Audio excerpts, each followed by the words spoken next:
Hello, good morning, and thank you very much for joining us. It's Tuesday, the 19th of January 2021, and it marks 4 days, 4 years today since the, of course, current president, as President Barrow, took the mantle of leadership in this country back in 2016, and we will reflect on his 4 years as president of the Gambia in this special edition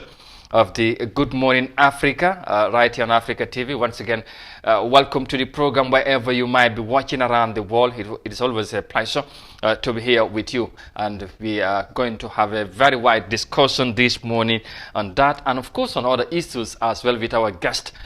this morning right here on Africa TV. So once again, many thanks for joining us. mbokk yi ñu ngi leen di nuyu ñu amaat mbégte dellusiwaat tey ci suba sile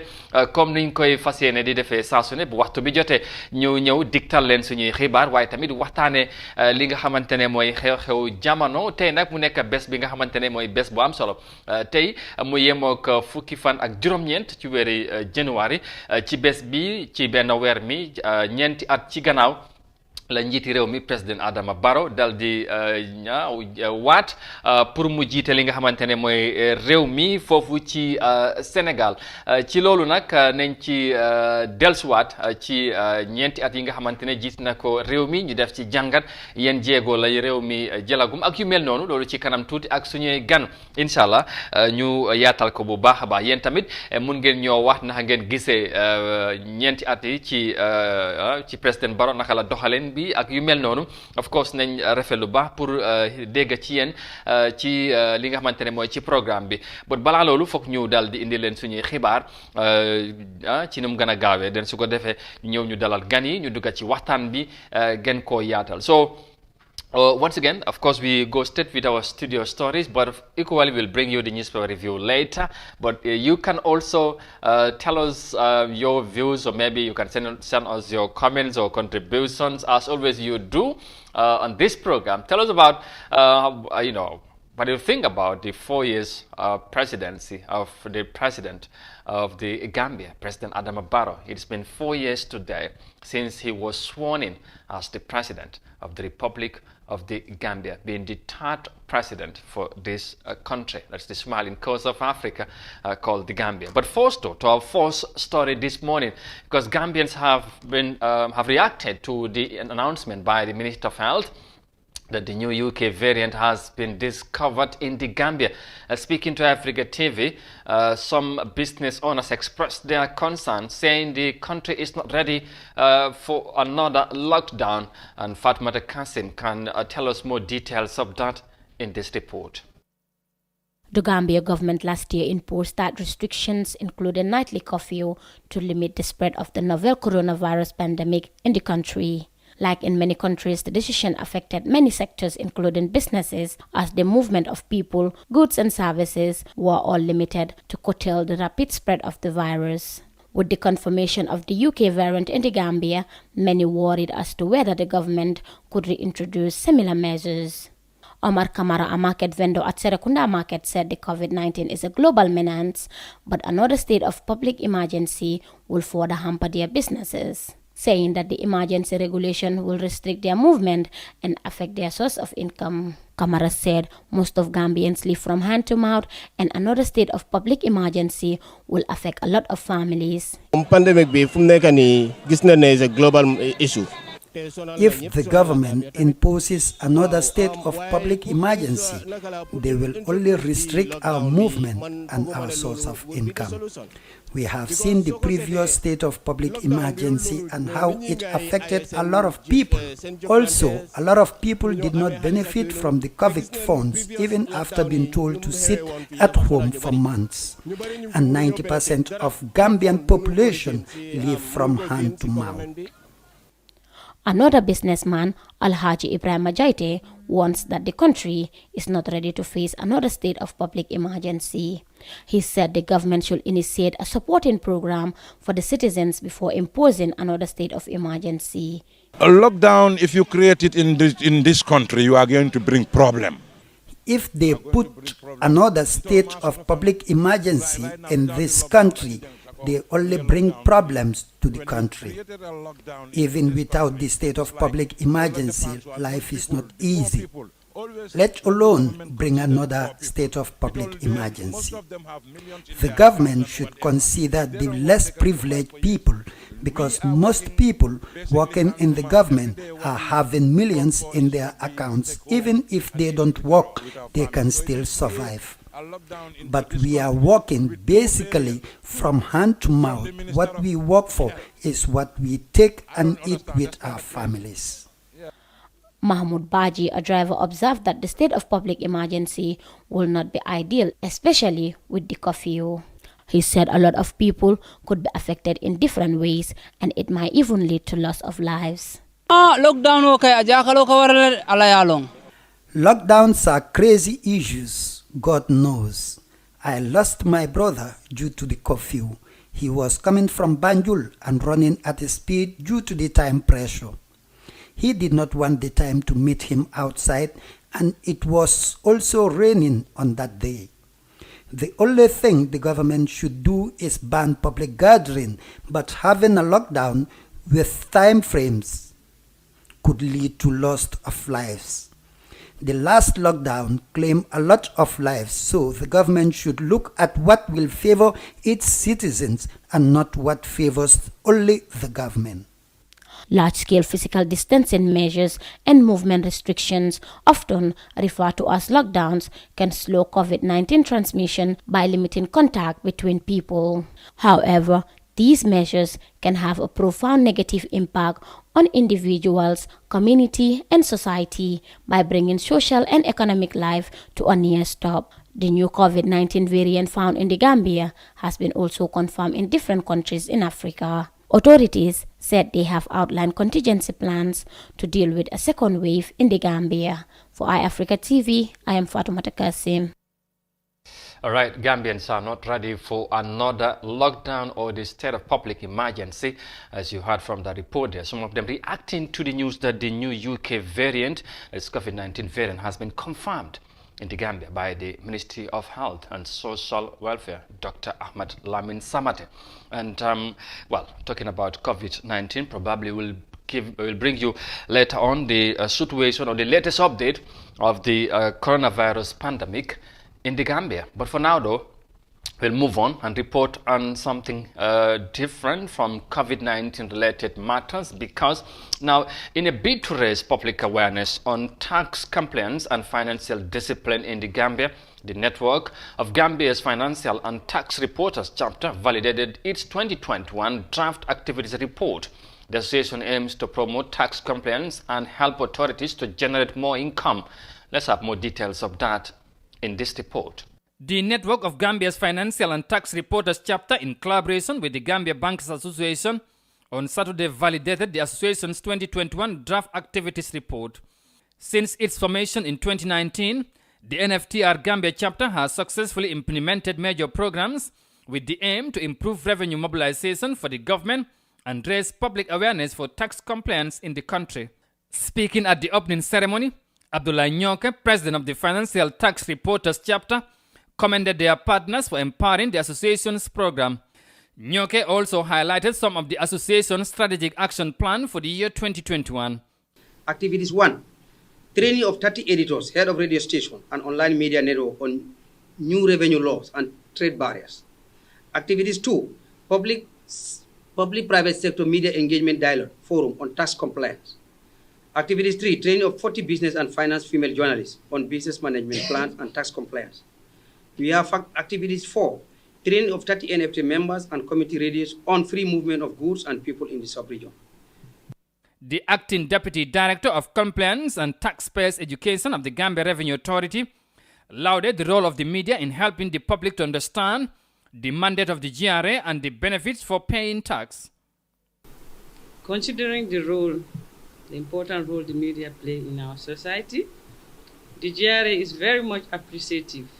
to partner and continue to partner with this network to make sure that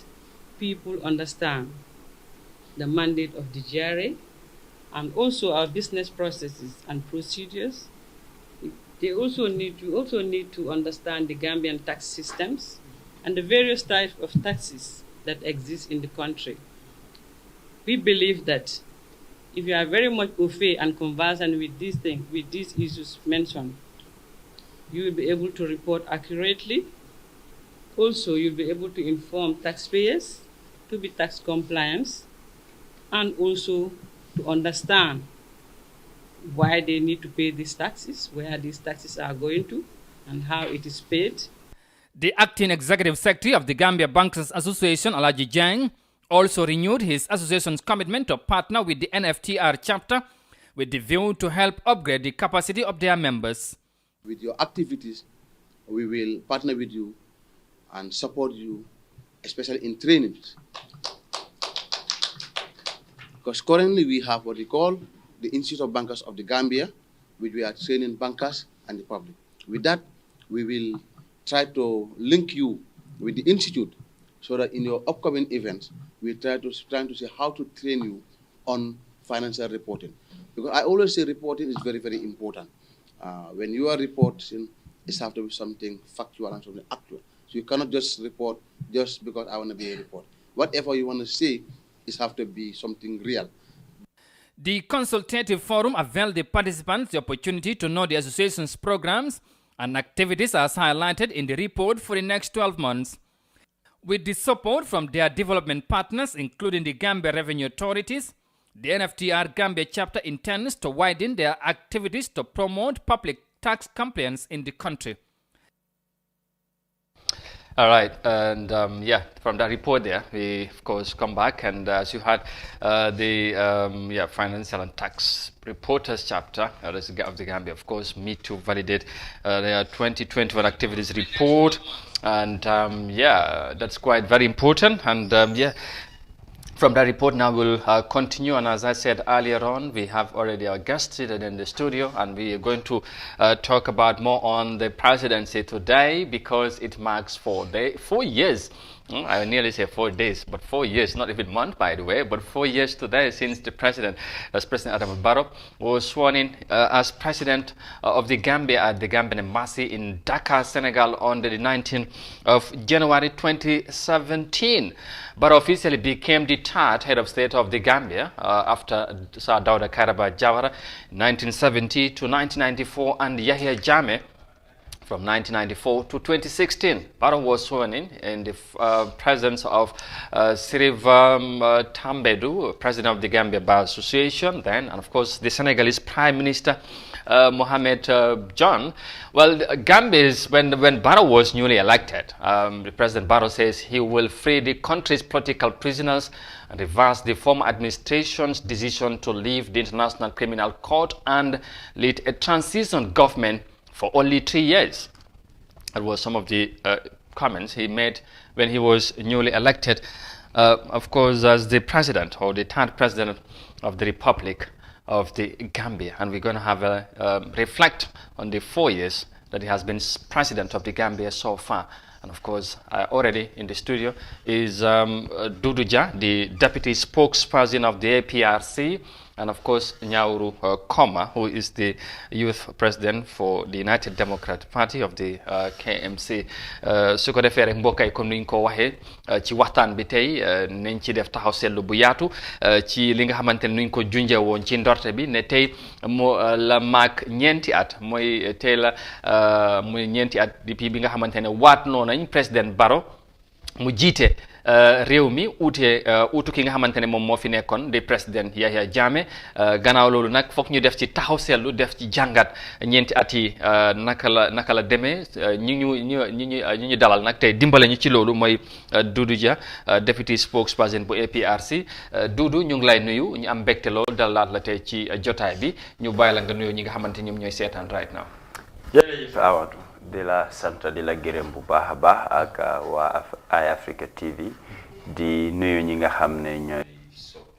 télé bi xam ne dañ faral di toppa li nga xam ne mooy Good Morning Africa di nuyu itam dalal suma naataango di Ñaawuru Koma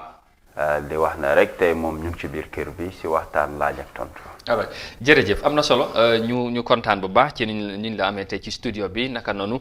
Ñaawuru Koma moom tamit du gan ci kër gi saa yu nekk def si daal ñu waxtaan ak moom Ñaawuru ñu ngi lay nuyuwaat amaat mbégte dalalaat la beneen yoon ci jotaay bi ñu bàyyi la nga nuyoo ñi nga xamante ñoom ñooy seetaan. jërëjëf Amadou comme ni nga ko waxee rek maa ngi nuyu sant yàlla di gërëm yonent bi di sant suma waajur di boole di sant technicien yu nekk di gannaaw programme bi Good Morning Africa di la gërëm di la sant ak entire Africa team bi di leen wax ne ambassadeur yu nekk si programme bi tamit fii ak diaspora yëpp ñu ngi leen a nuyu ñuy seetaan biir Amérique ñoom pata maa ngi leen a nuyu di leen jaajëfal di leen wax ne saa yu nekk rek suñ fi ñëwee dëkk bi moo ñu dee ñor so when it comes to pour wax dëgga dañoo jaar si aali kalaj bi bañ a xool si boti kaj comme maa si Amadou yi soo xungalee sa boti sax man moom di si aali kalaj bi rek jërëjëf teel na de waaye garaawut moom gaay yi xam naa ne am nga ay fans yu torop ñu boo fi ñëwee rek programme bi nu mooy demee ñu ngi lay gërëm beneen yoon ci nu ñu teewaat ci studio bi pour ñu waxtaanee li nga xamante ne mooy édition bi lu am solo kon ni ma ko waxee léegi yéen ñuy seetaan tamit mun ngeen ñoo jox seen xalaat comme ni ngeen koy defee saa su ne ci naka ngeen gisee doxalin réew mi ci ñeenti at bi nga xamante ne président Barrow moom moo fi nekk bu ci xëjee amaana nañ seet ci yenn comments yooyu ci kanam ñu seet yéen tamit lan ngeen nekk di wax ci ni ngeen ko gisee tey ma dooree ko ak Duudu yéen a fi nekkoon balaa 2016 décembre ñu wuutu leen tey président Barrow ba mu fi ñëwee ak léegi gis ngeen ñeenti at yi li yëf yi demee tey boo ci doon def jàngat rek ci tënk ñeenti at président Barrow as président bu Gambia lan nga ñu mun a wax ak Gambien si ñuy seetaan right now. jërëjëf beneen yoon Amadou di commencé rek di ko ndokkale moom mi nga xam ne moo fi nekk fa ñeneenti at lum tuuti am na lim fi def am na ay mbir yoo xam ne man si suma xalaat bu gàtta suma gis-gis weccee ko am na ci waaye waa réew mi ak ñi xeex pour gis ne weccee ko dina am dañ leen dig lu bari ñoom seen boppa ñu yaakaar lu bari ci diggi boobu ak yaakaar biñ am nag su dee loolu ngay xayma seet ko di ko nata ndax ne lu tuuti moo ci am ci beneen bunta mooy boo xoolee li ñuy wax bitim réew ci nit ñi fa nekk ay dëkka ak ñi nga xam ne ay mbootaay lañ joxe nañ xaalis bu bari ci réew mi fii benn ci yooyu rek dinaa ko laal soo waxee ci wàllu ndaw ñi lu ñoo youth empowerment li ma dee dégga ñu ne la yëpp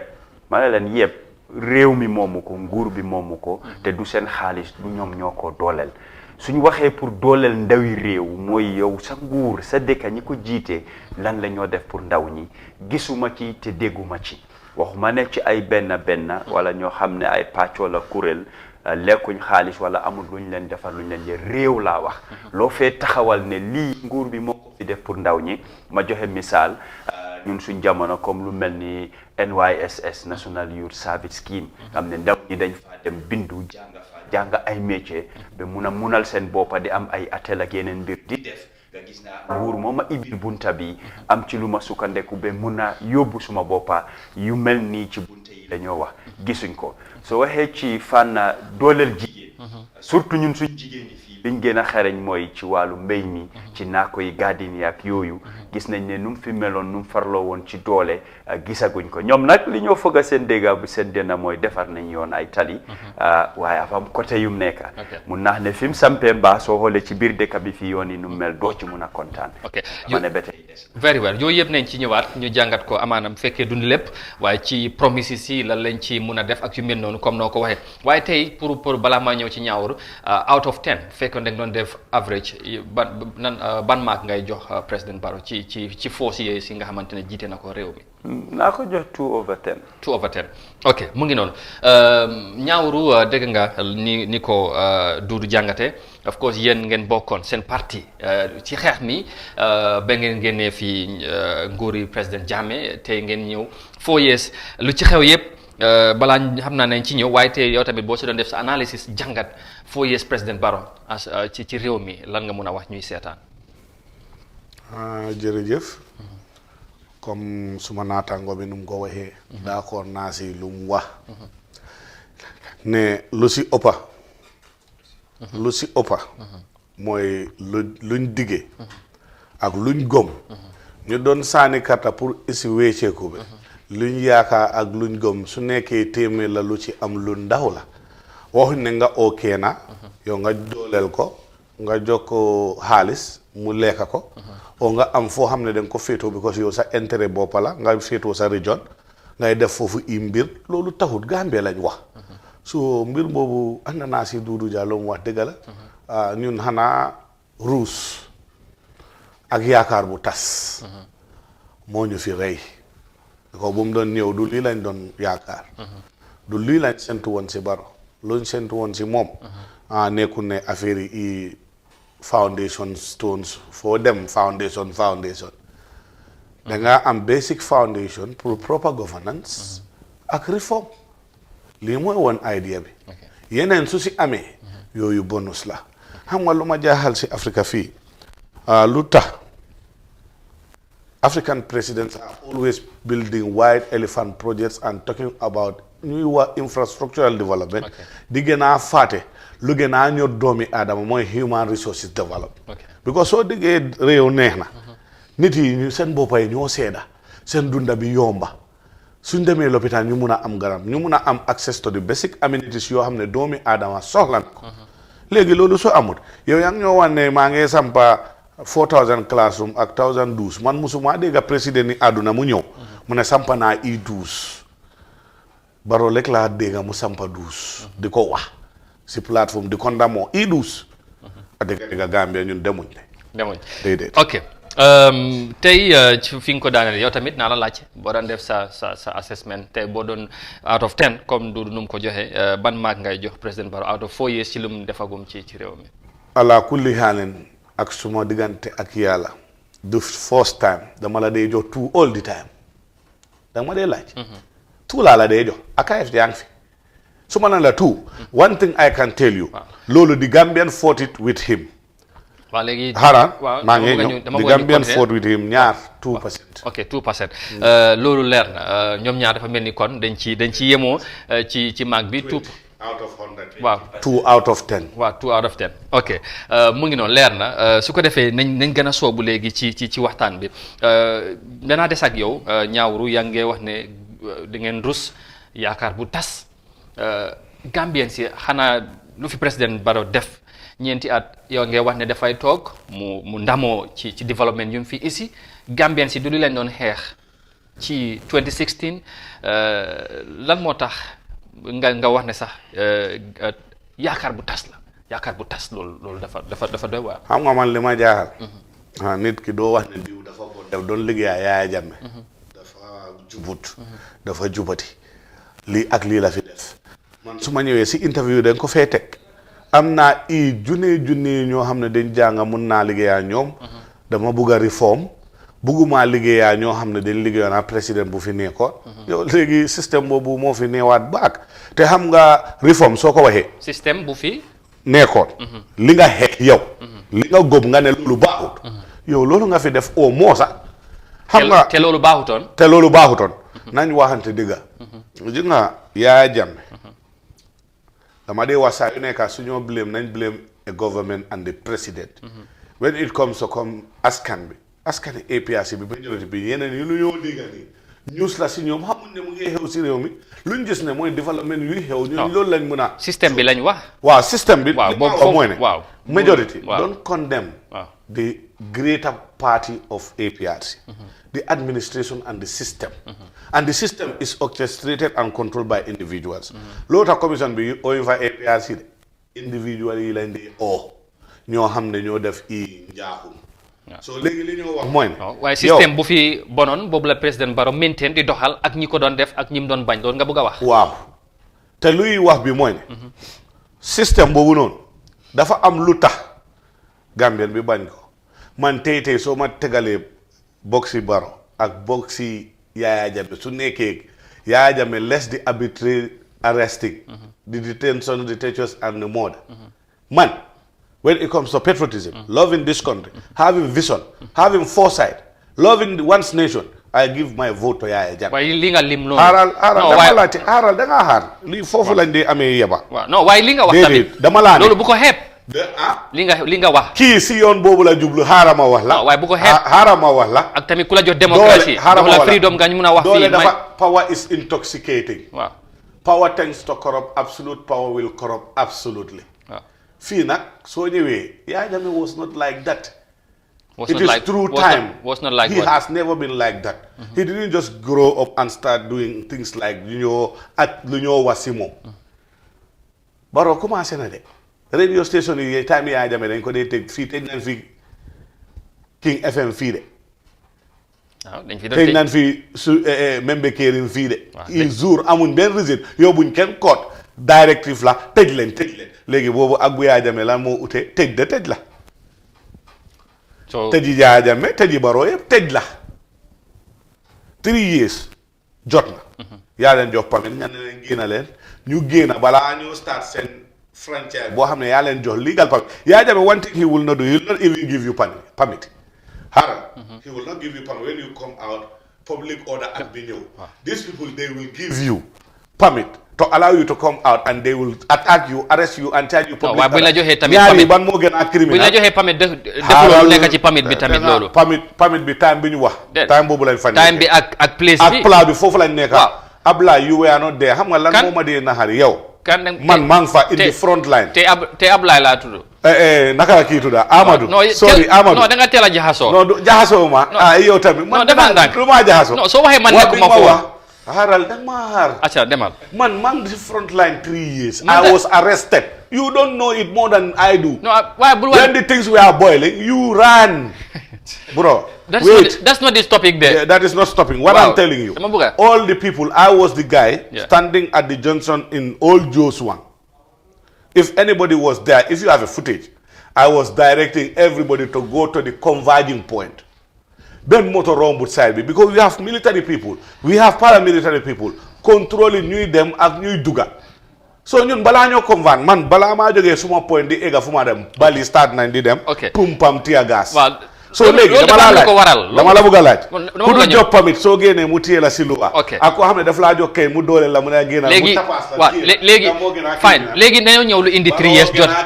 non dafa président Barrow ci cadre yi wax naa ko promise na transform ak tamit dana maintain 3 years bi loolu dana ñëw ci waxtaan bi du dégg nga li nga xamante ne moom mooy lu fi ñaawaru waxagum ci waxtaan bi tey système bu fi nekkoon lañ doon xeex ñu jàpp ne bi ngeen fi nekkee lu bari def doon am doxalin bi téye nit ñi tëj bi rey bi ak yu mel noonu moo fi ne te ñu ne président Barrow système boobu la maintain est-ce que yow loolu nga gis wala def am lim diggoon Gambien si yaakaar boobu munta antu lu ñu gëboon Gambien bi nekkut wala yéen daal naka nga gisee yëf yi comme ak ñaawru dam ko jàngate Amadou suma gis-gis mooy li olof di wax ne dige bor la te gor ci kàddoom dañ ne lu waay munut nga bàyyi moo gën forcé nag du la tax a def mbir waaye jéem ayut Barrow li tax ñu jiital ko ñu bari bokk ak moom xeex bi dañ bëgg a wecceeku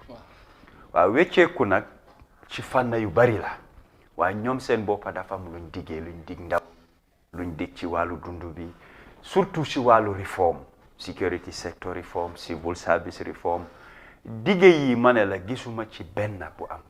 soo waxee ne dëkk bi dinañ ko defar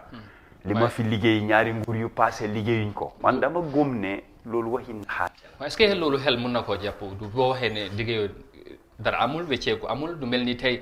démocratie bu ñoo wax lu la may tey ñu mun a toog fii waxtaan ngay joxe sa xalaat loolu amutoon seen jamono ak tamit ak yeneen yi nga xamante ne développement yu nguur gi di wax loolu man d'accorduma ci man ba jamono Yaya Jammeh ci media laa toog di ko wax ma daan dugga place yu bari def ay waxtaan xëj na doonuma woon ku fes si politique ba taskati xibaar yi di ma wutal ci di ma laaj lu bari suma xalaat maa ko wax waaye du Gambia College du si university bi du School of Nursing yëpp dañoo tànn ay topic di ma ko jox man dama gëm ne démocratie lim war a jiital mooy yar ak teggin nit ki doo bañ dara saa yu nekk nga génn attaque ko ci ay saaga ay tuumal koo ko def rek dafa fippu su dul nguur sax ki nga dëkkal benn néeg su la jëmale woon li ci yow su yàggee loo leen xëcc ci néeg bi kon lan mooy démocratie loolu lañ war a laaj waaye loolu tamit ñu teg ko ci yoon ak doxalin lu waa waaye loolu moo fi amutoon ne système bi moo baaxutoon mooy li ma wax tey dañ nekk ci programme su ma fi toogee di la ŋaaña di la saaga programme bi du continuer parce que doo ko jël benn doomi aadama du nangu loolu ku la wax ne loo ma wax baax na loo def baax na waxi naxaate la dama gëm ne démocratie man ci lu ma gëm mooy yar ak teggin te dama ko dewa saa yu nekk ne suñ diine suñ aada ak cosaan loolu la ñu jàngal ne kilifa nga jox ko cër même soo d'accordut ak moom ànduloo ci li moo def yu bari wax ko waaye tuumal ci boppam loolu même diine nangu ko lu nekk da nga isi ay firnde yu leer soo suñu waxee ne démba kenn du fi daan wax suñ ne diw du wax ñi fi daan wax bari na journaliste bi daw na mu génn a dëkk bi ma ne ana yeneen journaliste yu fi toogoon ki daw dem lan la def te ñeneen ñi dañ ko defoon bunta ngir mun a dem Europe te journaliste yooyu ñu ngi toog Europe yaa Jammeh nekku fi nguuram nekku fi lan moo leen tere ñib si non waaye tamit ku wax lu nga xamante ne feebu wut président bi den wala nguuram bi xëj na moo tax ñoo ñooy daw loolu moo tax ma ne la ba tey am na ñu ko fi defoon tam caw nañ leen lenge ci nguuri Adama Barrow so moo tax ma ne digee bor la soo waxee wécceeku dafa war a am wécceeku am tam taxut nit ñi beew mel nu la neex doomi aadama dañ koo yar soo ko bàyyee si sagoom ci yaaxa rek la moo dëkka lii dama bëgg a ñu leeral ko démocratie ñun dañ ko war a gestu seet lan mooy démocratie démocratie si lim ñoo jàngal government of the people for the people by the people ma ne wax ma ban dëkka moo am loolu amul fenn ci àddina bi soo waxee démocratie mooy rule by majority lu bari luy doxe is not rule by majority xool ko ci draft constitution bi majority ñu ne na jàlla ñi gën a néew ñu ne du demut ndax loolu da nga koo xayma tënka ko ne mooy démocratie démocratie dafa ñëw pour fogga suñ boppa ci yenn anam mu ne la rule by majority waaye di nga respect the rights of the minority ma ne fuñ jëm buum la majority ana ngeen ñu ngi nii jàppaleen fii ana minority bi ñu ngi nii ku nekk xëcca yoon buñ jublu démocratie bu lay may ngay may wax sa xalaat si sa réew bi nga dëkk moo tax ma ne la démocratie bi ngay bàyyi bu amee di la naxari nga génn ñaxtu démocratie bi nga xamante ne daf lay dooleel nga am sañ-sañ wax sa doxalin réew loolu tamit démocratie la foog ñu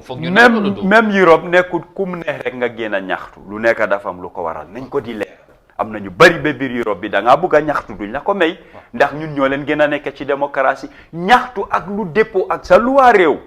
loi bi nekk Amérique nekkut fii su fekkee yow sa loi dafa am lu mu la tere ma ne dama ko dee faral léegi di wax ne loi bi nga xam ne baaxul nañ ko soppi waaye loi lu mu la mayut nga ne di nga forcer def ko su boobaa mbokkante foog mu am. ok léegi ci 2016 ba léegi président Barrow moom la ñooy tudda moom mooy président bi waaye dafa am ay kilifa parti la àndaloon ci xeex mi te ñu dem ba loolu daanaka coalition bi la ñoo wax 2016 daanaka tas na bu fekkee am na ñu fa des ba léegi waaye est-ce que tey war nañ koo joxañ baaraam moom kese ak ñi waroon ci réew mi yëpp yaakaarloo Gambien si digg yi ngay wax te loolu mënut a am est-ce que responsabilité bi président Barrow kese la wala coalition leaders yi nga xamante ñoom la bokkaloon xeex bi ñu gagné ñu ñeneen ñi génn bàyyi ko wala xaajaloo am ñeneen ñi dem bàyyi ko. waaw déedéet. ci naka. waaw ci ne fi mu tàmbalee ñëpp a ci bokkoon. suñ demee ba ci biir am li ci commencé ñuul li ëpp ci ñoom dañ noppi waxatuñ. kon ñooñu foog nga joxe leen pour man njiit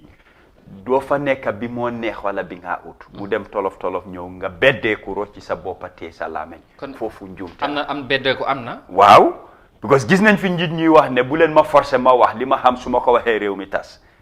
loolu njiit doo waxee noonu soo gisee ñu jiital la nit ñi dañ lay déglu ngay wax di dalal xëy na nit ñi am yu ñuy junj leerul nga génn leeral ko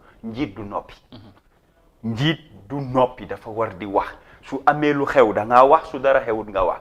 li xew lu tax nga war a wax pour di dalal xëy nit ñi wax leen luy dégg ak luy yoon su dara xewut lu tax nga war a wax pour ñaax nit ñi ci fan lañ war a jëm waaye njiit bu dul wax njiiteem dafa des. njiit faaw rek dafa war di wax saa yu nekk nga wax ak ñi nga jiite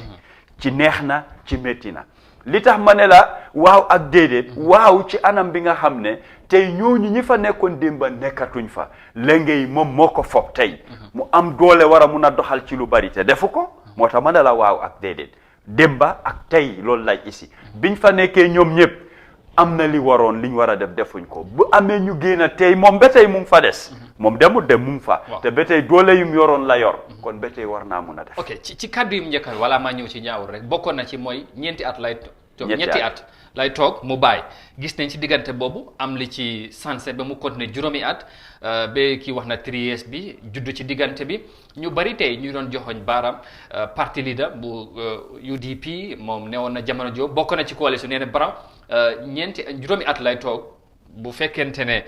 loolu amul ku ko bëgg a challenge dana yow dem ak yow ci yoon bu mu génnee ci nguur gi ñu dégg beneen kàddu kaddu yu mel noonu est-ce que jàpp nga ne loolu moo tax président bi tamit mun a siisu ba continuer juróomi at wala yow noo ko gisee. waaw wax naa ko ci gannaaw ne gor ci kàddoom bul xool keneen ku la isil leneen ne li nga waxoon waaye lii ak lii moo isi soppeeku yow it nga génn ci man ki la ko wax bileemu ma ko yow mi joxe woon sa baat yow lay bileem daf ko wax ci media ba journaliste bu ko doon interview du waa réew mi est-ce que doo waxee mu ne déedéet man dama doylu man duma politicien man businessman la ñetti at dañoo dem élection transition la ñu dem élection ki gagné mu nekk fa ma seet leneen lu ma def te loolu waroon naa mun a am. waaye diggee ak constitution bi tamit si ñëwee biñ toll foofu. depuis buñ koo diggee constitution bi. dafa wax fan nga mën a am mooy juróomi at. waaye waxut ne su mutul juróomi at doo fa jóge. loolu dafa war a leer moom su risaay noonu. ndax constitution bi dafa jël yar mu dal si koom déedéet amul benn luwaa bu ko cee jàpp mun naa resign. te fekk resign na li war a am luwaa bi leeral na ko. kon nañ bàyyi di wax juróomi at la constitution bi di wax. yes that's very fine ñaawru dégg nga analyse yu duudi indi ci yëf yi te yow tamit boo doon ñëw ci loolu ci li nga xamante ne mooy nu ma ko laaj surtout ci wàllum coalition bi seen taxawaay seen parti ñu jëloon lead bi ci xeex mi ñu gënoon say fes UDP ñuy ràññee leen kuñ tànnoon sax muy jiite mooy président Barrow bokkoon seen parti bi ñu dem ba ci yoon ba ci diggante bi jaxasoo am yow lan nga jàpp ne moom moo waral loolu ba tey ku wax président Barrow fàtte ne coalition moo laloon yëf yi xeex mi ba loolu am ndax yow tamit gis nga ne ñenn member coalition am nañ responsabilité li tax tey réew mi fu ñu ko yaakaaroon ak yaakaar yu tas yi ngeen am loolu waroon na am te mënut a am. jërëjëf Amadou. du kenn moo tas suñu yaakaar su dul Barrow bi ko xam nga nit ki doomi aadama soo toogee. nga waxtaanaa nit ngeen juboo si kaar da ngeen dee gom ne comme nuñ ko waxee ñun suñ aada ak suñ diine dafa am lum gom loo xam ne dige bor la loolu yëfi du kaadu nit ñun suñ aada ak suñ diine dañ gom ne nguur ak buur yàlla dafa jël si pepam jox ko doomi aadama understand nga te moom mu ne du feeti kolare loolu waxi alxuraan la du suma wax yaa xam li nga doon soo jàngee New Testament the Bible it will tell you promises are to be kept they are binding eternally binding now léegi lan lañ bugg a waxaat ji nga ndekki soo déggee man ma ne la advice naa la nga def lii nga ànda si fekk yaa ma si jiitu wax bu wax fii dama leen dee wax all the time dafa ni if you want to Ousainou Darboe lu mu wax dafa leer mu ne buñ doon defar loolu it's a memorandum of understanding waaye yow yaa diggee dama dee wax leena mooy ne dig boobu bu mu doon am Ousainou was in prison fine am na civic right am pour wax moom on stance am ne soo ne forcefully la wax tamit daf si teg forcefully want to remove him from office dafa mel ni comme mutiny la moo nekk you can meet me at the doorsteps of the court loolu joxul requisite kenn pour nga def loo xam ne loolu la nga ama accord boobu ak nit yi nga bàyyi loolu nga def li la ne xool 5 moo ko nii waxoon naa la fii ma ne leen da ngeen dee wax constitution saa yu nekk constitution has given you a 5-year mandate fine waaye jox na la boo xam ne you can graciously resign by keeping the promises that you make to the electorates nga ne da nga doylu yow bugguloo nguur bugguloo place te soo organiser élection yow doo bokka si élection boobu Barrow moo wax waxeet du Ousainou moo wax waxeet digge bu nekk si diggante réew mi ak government bi du Ousainou moo ko defoon Barrow moo wóor pencum yu nekk si réew mi yëpp taxaw fa mu ne jox leen ma mandat ñetta am na ñu àndal Ousainou bokku ci xaaral xaaral danga déglu ma yow waxuloo fi UDP da nga ne parti leader UDP waaw ci kaddu let me rectify you waaw let me give you dama laa rectify fii joxuloo référence as UDP da nga jox parti leader UDP Ousainou Darboe waaw loolu ci contexte bi ma la waxee loolu tax ma ne la Ousainou nekkutoon fan waaw waxuma la UDP nekkutoon si coalition setup bi de waaye Ousainou nekkut fa waxuloo fi UDP de sa laajte bi laajtewuloo duudu ndax UDP da nga laajte ndax Ousainou lu mu waxoon so loolu tax ma ngi laa tontu si angul boobu noonu waaw contexte boobu tax moom moo tax ma dugal contexte boobu understand so context boobu you cannot switch it to another context we have to keep it as simple in that context nañ dem suñ fa jógee yow yaa ñu dikk pencu bu mu nekk taxaw nga ne ñetti at. lu xewoon dama ne dig bi. du moom rek du moom rek. du moom rek. léegi ñu ko bokkoon. they have the moral obligation pour wax Gambia bi ne ñun 3 years UDP loolu la def. du Ousainou Darboe de. kan UDP. kan UDP. déedéet waxuma la UDP nga ne. déedéet nga ne dee. mooy ñan Halifa Sallah bokk na si ñu wax si pencu mu ne. Halifa Sallah bokk na si ñu ne 3 years. moom lan la wax si 3 years bi dégg nga ko. jaruma ma wax la. waaw OJ bokk na ñuy wax 3 years. lan la ci wax man duma si wax dara ñoom xam nañ lu ñu wax. because I'm not interested in that. li nga wax mooy ne sa contexte bi nga wax. Ousainou Darboe as an individual wax na ne you have the mandate pour nga dem 5 years waaye UDP as a party. seen standpoint even in the argument 3 years bu ñoo joxee press statement on behalf of the party 3 years boobu la tax. so any serious political party bu bokk si pak boobu noonu waxuma amuloo right individual xam nga lu ne nañ separate the individual the party leader and the entity fii man d'accord naa si loolu saa yu nekk dama ko dee wax soo ne diw moo def lii he is the party leader of the APRC fine waaye du APRC yëpp a def loolu you have to separate that. let's be realistic. fii party leaders yi ñoom ñoo dee buum di bumi si parti yi. déedéet parti leader non. démocratie bu ñoo wax sax ñu bari wax loolu amul si parti yi. ñun soo ñu ooyee spokesperson and the surrogates of the party ñu dee waxal on behalf of the party ñoo dee ñëw. fii amuloo fi Ousainou Darboe amuloo fi Fabakary.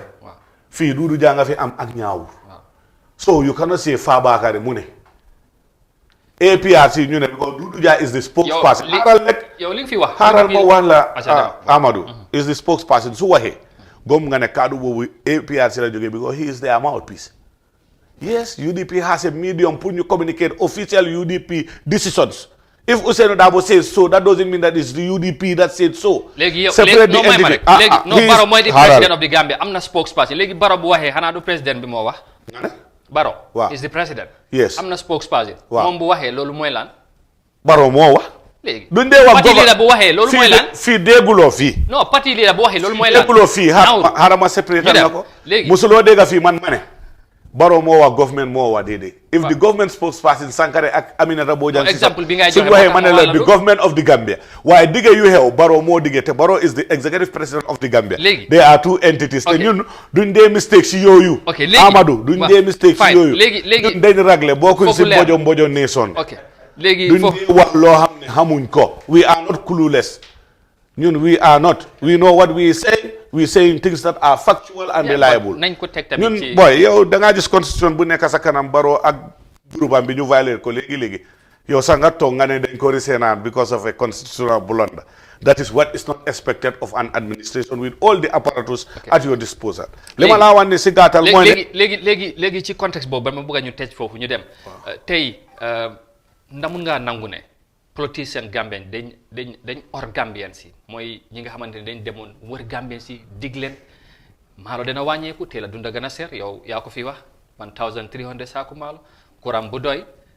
school firi ak yu mel noonu diggé yi du ma mën a jël soit yëpp ci coalition bi ndax yow tey jàpp nga ne ak lu ñu wax yëpp du président Barrow rek ñi mu àndaloon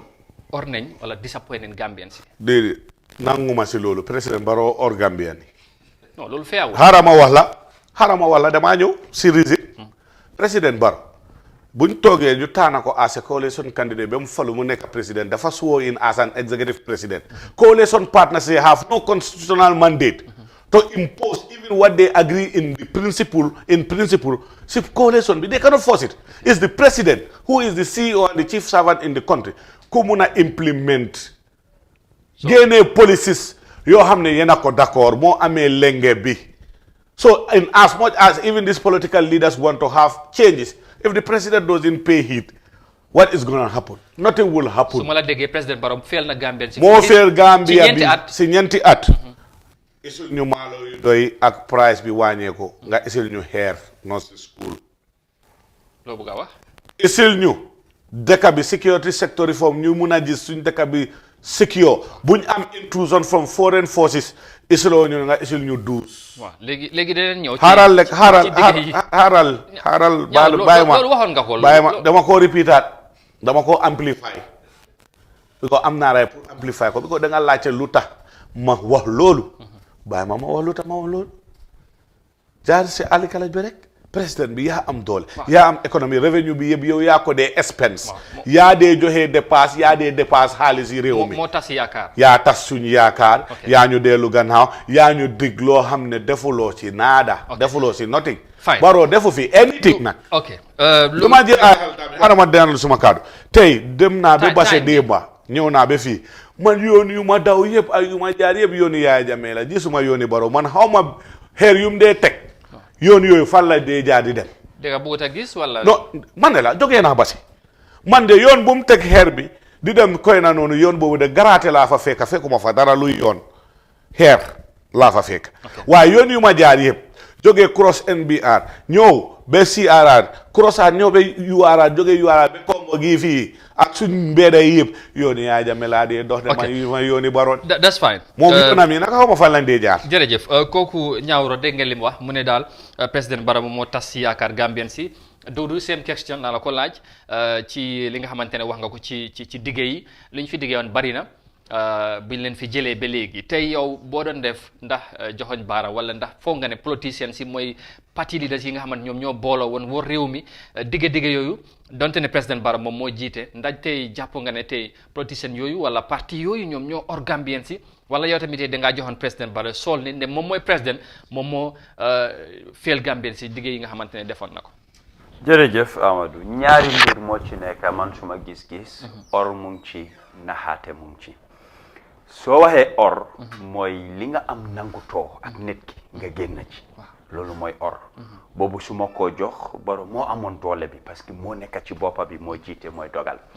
li ma wax si yeneen politiciens si mooy ne naxaate moo ci nekk pour am karta parce que li bari ñoom luñ doon wax uurul na leen ne duñ ko dee defee noonu xëj na ñàkk a liggéey ci nguur wala ñàkk a xam liy doxal nguur moo taxoon ñuy wax yenn a wax yi nit ki mënuloo jóg rek ne saaku maalo dinaa ko wàññi ba 700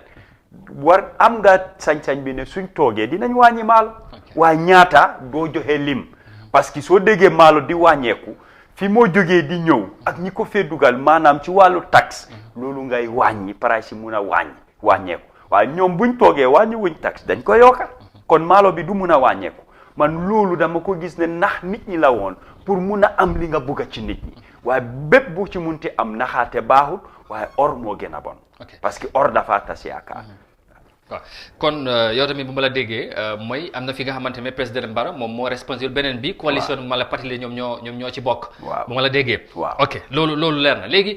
ma dellusiwaat ci fu ñu dooree rek 2% bi nga joxee dama bëgg a ñu tëj 20% bi sorry ci out of 100 léegi ci 20% boobu ndax mun nga ma wax ci lan fan nga ko teg ci li nga xamante ne président Barrow loolu la fiy doxal ñu tëj ci 4 years bi ak tamit lan nga jàpp ne loolu moo fi doxul ci at mi xëy na am na li nga xamante ne bëgg naa nga wax ko par exemple li ci gën a fees mooy réforme yu mu diggee woon gis nañ ne draft bi fail na gis nañ fi Janneh commission bi am na fi coow li bari na si TRRC bi mu ngee dox yéen am ngeen ni ngeen ko gisee ak tamit li nga xamante ne mooy yeneen commission yu fi dox yi nga xamante ne lonc nañ ko yooyu yëpp tey boo ci doon ñëw pour ñu tënk rek xam naa waxtu bu duñu ko may lan nga mun a indi ci loolu ci 20% bi ak 80% bi des ci 100 bi lan moo tax nga wax ne loolu yëpp président Barrow wala nguur gi ci bi mu jiite mënu ko matal. jërëjëf loolu dinaa kontaan pour wax ci li waral 20% bi moom ci limam su la compter lim fi def mu ne sampa na fi ay yoon sampa na bridge build na close to 4,000 classroom waxut school de mu ne classroom mu ne 150 toilets mu ne build na teachers dormitories comme moom nguuram daal li mu wax la wala lu am la moom ci lu mu wax waaw yow gis loo man 4,000 classroom yooyu ba tey maa ngi laajte ban school la mun loo koo déggal ne lu am la ñu wan ma ko xam nga weddi moom gis bokku ci lii lay laaj parce que dama xam ne gis naa school buñ taxawal mutu 200 classroom school bu mut nga jànga fa ba wàcca classroom yu lekk si school bi eggu 200 ku war a sampa 4,000 classrooms loolu ñaata school la lii lay laaj waaye gisuma school moom classroom rek la dee compter ñaawru wax na ko fii musuma dégg kuy ndamoo sampa kama musuma koo dégg ci àddina waxuma warut koo def de waaye du looy dóor ñun faluñ président muy sampa kama yoon naam dañ war a defar yoon waaye fi nga defar yoon bi yoon yi tukki la li gën a am solo mooy ci biir dëkk bi nit ñi fu ñoo jaar di liggéey jaar di dem ci hôpital yi jaar di dem place yu bari benn baaxut non du waaye est-ce que loolu feex na tamit ñi nga xamante ne fu mu yóbbu yoon yi ñooñu dañ ko deserve ko ñi ngay wax nii jox naa ko ndam ci loolu dégloo li ma la de ma ne la yooni tukki la ñun ñëpp dañ cee jaar ñun ñëpp dañ cee jaar waaye fi mu sampee baax ci biir dëkk bi waxuma nga defar lu ees waaye paax bi fa am noonu defar ko te loolu jafewut pour defar dugal Banjul soo ñëwee ba ci aaj bi nga ñëw ba Mosro da ngaa daay ba capital la ñoo wax waaye Banjul nag gis nga lim fa def transformation bi mooy yoon yi fa des yéen seen 22 years Banjul nu meloon ak léegi du xëj na yow xale nga woon gisuloo woon Banjul balaa 1994 man grade 7 ba 12 Muslim High School laa jànge fu ma dugut Banjul amul te Haddington laa dëkkoon biir Banjul li ma wax ñu dëkk Banjul xam nañ ko man ma ne Jawara defarut Banjul Yaya Jammeh defarut Banjul Barrow defarut Banjul ci li war a am Banjul ak ni ma ko gisee liggéeyuñ Banjul mooy capital bu gën a tuuti ci àddina bi ñeneenti koona Banjul da nga koo dox ak tànka soxluloo saykul lan moo nekk Banjul amut 5-star hotel Banjul supermarket sax nekkut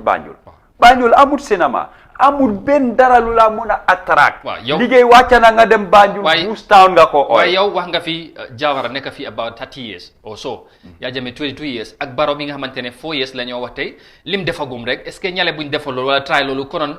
Banjul bi ngay wax est-ce que fekkee Banjul boo amuñ ko tey moom moo ko baakoo soo déggee mën a la defaruñ Banjul li fa war a nekk li mu wax Singapore waaw maa ngi ñëw loolu plan la man gis naa plan boobu waaw yéen a ko njëkkoon a wax loolu dafa bokk si vision 2020 Banjul dañ ko doon defar anam bi nga xam ne su doon Yaya Jammeh continué na doo ko xàmmee Banjul Barra bridge bi si la bokka Barrow ñëw na 22 years mënu ko def déedéet maa ngi ñëw ma ne la Barrow ñëw na ndamoo ne Banjul Barra bridge boobu moomale ko boppam mu ne moo fi isi féeri Barrow isi wul fi féeri bi ma xamal la tey ne ñetti féeri lañ commissionoon 2017 bi fi nekk moo ñëw 2018 beneen daf doon ñëw 2019 ñeneenteeli féeri ñëw maa gis kayit yëpp ñu woon ma ko director of ports ku fa nekkoon Mr Sanyang so moom yëgut loolu sax xamul fu féeri jógee ak fan la bàyyee ko mu ne moo ñu isil féeri 20 minutes moo tax ma ne nañ di bàyyi naxaate ba tey 20% boobu laa konteel moo tax ma ne Banjul li fa war a am xam nga Banjul fu mu war a commencé Denton Bridge ñu ne la welcome to Banjul su dee nit ki dafa bëgg a liggéey dama laa wax li am du ma ñëw rek mel ni kuy attaque ak ŋaaña dama laa wax li war a am waaye at least tamit mun nga apprécier lu nga xamante ne loolu la defaagum foofu loolu laa la konteel moo tax ma ne la lim fi liggéey konteel naa la ko moo tax ma jox ko 20% su ma ko apprécier tu dama laa ne 0 waaye 20% bi am na li ma apprécier Gambia dafa tuuti defar ko pour man suma gis-gis jafewul suñ waxee éducation laaj nga lan moo fi doxul dara doxul si institution si éducation doxul daal fi fekk free education nga génne ko nit ñi doon jàng collège duñ fay dara nga leen di fekku tey baadoole bi jàngatul Gambie nuñ doon déggee scholarship tey amut saa yu nekk xale ñu ngi génne ay Venezuela ay Taiwan di jàngi ci lu bari di dem ay Cuba tey ndax yaa ngi koo dégg amatul agriculture compté wuñ ko yow même ndaw ñi nga bugg a dooleel lu mel ni Ministry of Youth and Sport exemple ñaata million nga leen jox 118 loolu lan la mun a def loolu dafa yàgg nag déedéet déggoo li ma laa de li fi newoon baaxut da nga ñëw pour wecci soo ma ne lii baaxut nga ñëw def lu mel noonu yow yaa gën a bon ok léegi yaa ngi doon lim ma bëgg nga daaneel si security woogu tey la gën a dellu gannaaw tey moto bi nga moom sax ñu bari seen moto fanaanut seen kër si ay essentiel ak street lights lañ ko dem paak loolu du jàmm tey soo waxee tourisme lan moo dox ci tourisme suñ aada sax deena ñun dañ fi dekkiloon ay Roots Homecoming Festival ba ci Caribbean bi dañoo ñëw di toppa seen aada ak cosaan yi ne mel dara dundatu fi ban secteur moo woog man ma ne gisuma ko thank you loolu yëpp tënk nga ko ci 80% bi xam naa ne waxtu bu ñu may yi nga laal yeneen secteur yi ak yooyu ñaawru di same question 20% bi nga joxe wala 2% out of 10 foo ko teg ak ci lan ak tamit tey beneen bi bu des lan nga gis ne doxul bëgg naa nga indi loolu nit ñi xam tamit firnde yi moom mu gën a leer ñu gaawtal yëf yi nag please. jërëjëf Amadou dara doxu fi xam nga wax naa la tey moom mën naa yow duñ am benn friction. ñaawru time baa ngi dem gaaw. time buy dem ma ne fii dara doxu fii wax naa la man li ma gëm mooy ne soo ñëwee nga ne dangaa change reform ni nga war a njëkkaa def yow wax nga ko fii nga ne Janneh commission dañ def seen liggéey nga spend fii taxpayers money millions of dollars is converted to millions of dollars nga isi sa own project loo xam ne those are the cornerstone of you coming into power mooy CRRC nga invest yëpp nga daaxaleen def ko si dos biin liggéey yi nga wax fii in 4 years the Gambia government did recruit even 10 people pour jox leen liggéey mooy ne liggéey bu ees koo xam ne musuta am liggéey nga jox ko 10 people nañ ma ko wax fan ban department because the major employers are the security agencies fii am na ñeneenti at kenn recruitut fii lana xew because doo mun a recruit if your internal security is controlled by foreigners doo mun a recruit if you don't even believe in the sector that should control the affairs of security in this country. That is an insult to the Gambia and the Gambian security. You expect those Gambians to come and vote for you, to empower you again, to encourage more foreigners to come to this country to control our foreign security. Tell Barrow, hell no, Lolo is the wrongest number. Musa dial. Dudo, Atita, Oyata, Mensali.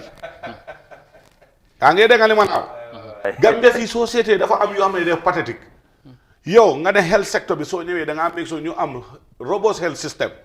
This health system in this country is near to fail than to being robust. Fii da ngaa dem lopitaan doo am blood bag pour foo xam ne soo feebaree da ngaa dem Malak Chemes nga dem jëndi ko. Loolu dafa am loo xam ne loolu xol ak xel mënu koo téye.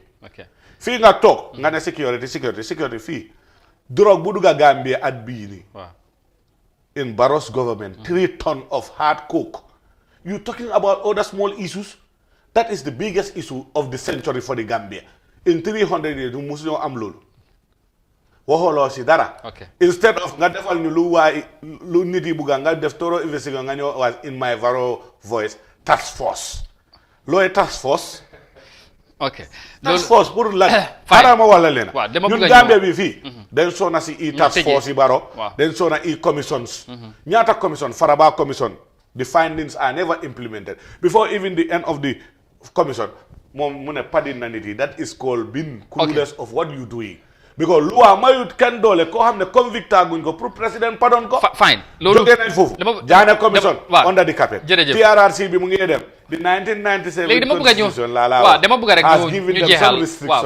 Finally. Barrow is not serious. Fine. The government is not serious. Yaa ngi doon wax ci lenn rek ma bëgg ñu tëjee foofu bu ñu dugal news review mooy 2021 at bu am solo la ci réew mi ñu bari jàpp ne comme ngañan ngeen wax ngeen fii lu bari doxul ak yu mel noonu élection yi waaye tey dama bëgg ku ne nga jox ma rek tënka ci doxal process bi nga xamante moom moo ñu war a lead to the election. Amaana yow wax nañ ci mooy affaire yi li nga xamante ne mooy IEC suspension bu ñu def ci voter registration bi tey waaye bu ñu doon wax ci li nga xamante ne mooy ci ñàkk a déggoo bu am diggante mu ak GPPA procurement process bu pending boobu loolu yow tey noo ko gisee ak tamit ci ndax nga foog ne process bi foofu la ñëw mujjee ak yëf yi fu ñu toll tey daanaka today is almost January baa ngi ñëw jeex si dégg nañ ne ñu ngi wax ne diaspora bi ñu ngi war a start seen registration July ak yu mel noonu ndax still yow gëm nga ne IEC dañoo def wala annonce li nga xamante ne mooy voter registration mu dox comme ni mu waree. Amadou IEC lu ñoo liggéey yëpp loo xam ne dafa favor Barrow ak di incumbent loolu la ñoo def. In the history of suma tuumalee da ngaa xaar lu tax ma tuumal ma daaneel waaye du ma mën a wax dara balaa maa wax tuuma bi yow nga bëgg a maa laaj beneen question du dem. non dama bëgg nga leeral teel a leeral bi si laa dem ma ne Barrow. Barrow IEC dañoo liggéeyal Barrow ak di incumbent mooy ne moom pour mu am lu mu bëgg a am. Because IEC ever since then they am calendar at the end of every December la all the political parties they am congress. pour mun a tax booy da ngaa déglu. xam nga wax ko tamit dafa yomba. boo may wax dara da ngay wax nga teg fu leer bul wax nii rek. xanaa lan laay naka laa laa leeralee waxuma. yaa ngi wax di. yow da ma laaj. non yaa ngi gën a wax ci leneen man dama laa wax loo xam ne pour nga xam ko. soo ko xamul naa la ko jàngal tey. IEC dañ am sarta boo xam ne December bu nekk political party yëpp war a dem congress tànn seen flag bi preceding the election. lu tax at bi for the first time IEC def loolu ba match pour accommodate NPP mun a def seen congress January 30th extend loolu ba match what is the reason amuñ benn reason ñëw change voters registration because of logistical issues. When Balanyo commencé logistical issue bi GPPA dañ leen teel na advice earlier ne yéen seen procurement bi is not in order. You insist na ñoom they have the mandate put that unilaterally without the GPPA, and that is criminal. So when they went out later, it is deliberate. Dafa am yoo xam ne yow yaa ko dee def pour accommodate Barrow because dégg naa fi Pajang mi taxaw si plateforme wax naa la political platform di wane na gaa yi jógee Sénégal oriental suñu fa nekkee ñu ñëw DSC ñu ñëw voté ut vote fii dañoo am ñu saanil Barrow kata. So ñun we have lost trust in the IEC already because they cannot be fair arbiters. Duñ mun a arbitrate suñ diggante because they have already taken side with the NPP. They are allowing them to do their scheme. If a threat is given on a political platform boo xam ne président mu ngi toog ak parti am ñu ngi koo wax ñu gis IEC ñëw di postpone dañoo gëm ne ñoom dafa am luñ naan mooy ne pour rig suñ election that is a no go area. ñëw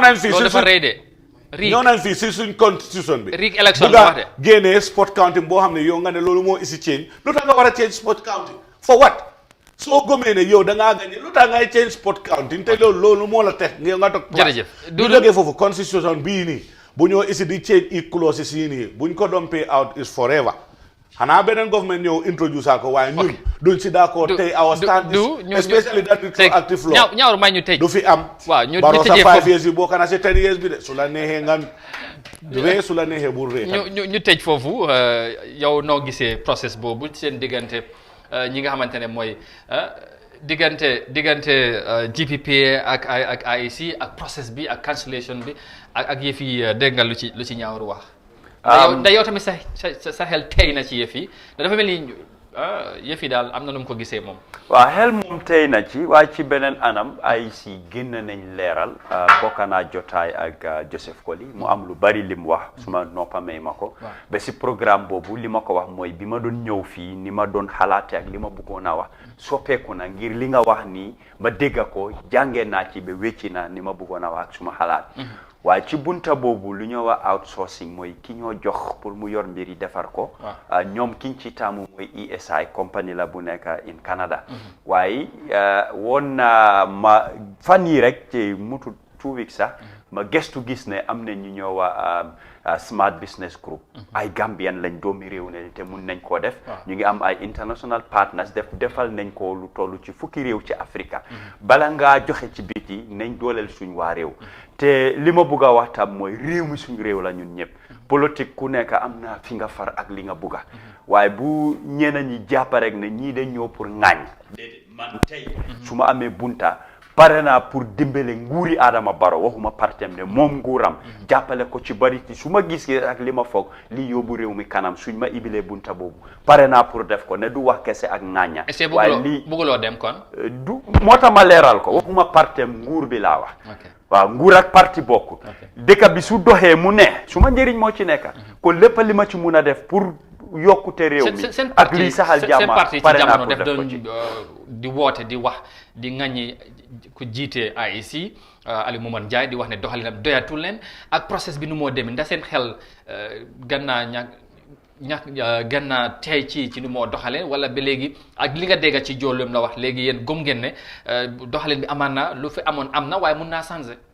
waaw wecceeku moom mënta ñàkka soo gisee ki ko jiite moom moo ko waxal boppam ne kontaan na njiit bi fi newoon dem na te nguuri APRC daanu na yow mi jiite IEC su doon loolu moo nekk ci yow sax waaye bul génn fesal ko nga wax ko ba ñëpp gis ko ci yow kooku su demee ba wax loolu ñun mënatuñ koo óolu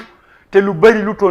taxoon ñu am xel ñaar am na yi ci génn ba tax ñeneen tam di am xel ñaar kon am na liñ gisoon. gis nga ne yow tamit jaane commission bi ñu ngi liggéey MPP wala président Barrow la ñoo. ma ne wax naa ko si ma yéen a waxtaan ma jox la misaal ci by election si man ma ne